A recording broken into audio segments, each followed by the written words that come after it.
বন্ধুরা, এই মুহূর্তে একটি গুরুত্বপূর্ণ খবর প্রকাশিত হয়েছে আজকের সংবাদপত্রে, যেটা বলা হচ্ছে গরমের ছুটি শেষ হতে চলল, স্কুল কবে খুলবে সেই ব্যাপারে আপডেট দেওয়া হয়েছে আজকের সংবাদপত্রে।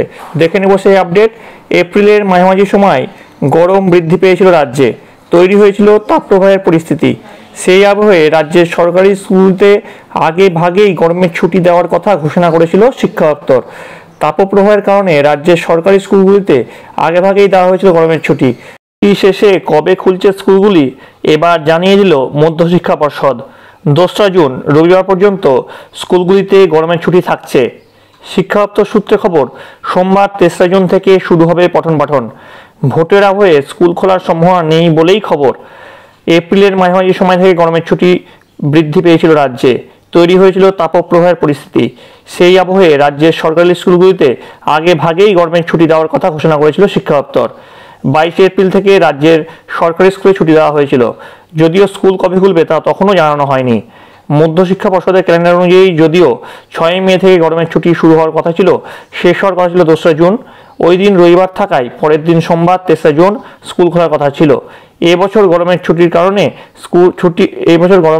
ছুটি আগেভাগেই পড়লেও স্কুল খুলতে চলেছে ক্যালেন্ডারে নির্ধারিত সময়েই।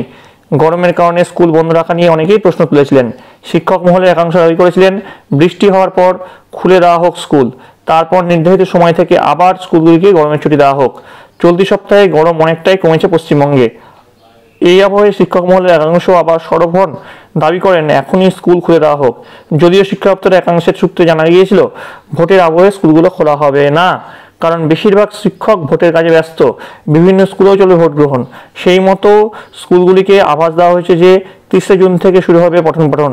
1 জুন দেশে লোকসভা শেষ দফার ভোট, সেই দিন রাজ্যের 9টি লোকসভা কেন্দ্রে ভোট গ্রহণ, তারপরেই খুলে যাচ্ছে স্কুল। অর্থাৎ বোঝা যাচ্ছে নির্ধারিত 30 জুনই রাজ্যে স্কুল খুলছে। এটা মধ্যশিক্ষা পর্ষদের এখানে বলেছে, কিন্তু প্রাথমিক বিদ্যালয়গুলিও কিন্তু যেটা খবর 30 জুনেও কিন্তু প্রাথমিক বিদ্যালয়গুলি খুলে যাচ্ছে। এবার পরবর্তীতে যদি শিক্ষা দপ্তর থেকে আর কোনো আপডেট আসে সেটা অবশ্যই আপনাদের সঙ্গে শেয়ার করব। তার জন্য সকলকে এই চ্যানেলটা সাবস্ক্রাইব করে রাখতে হবে।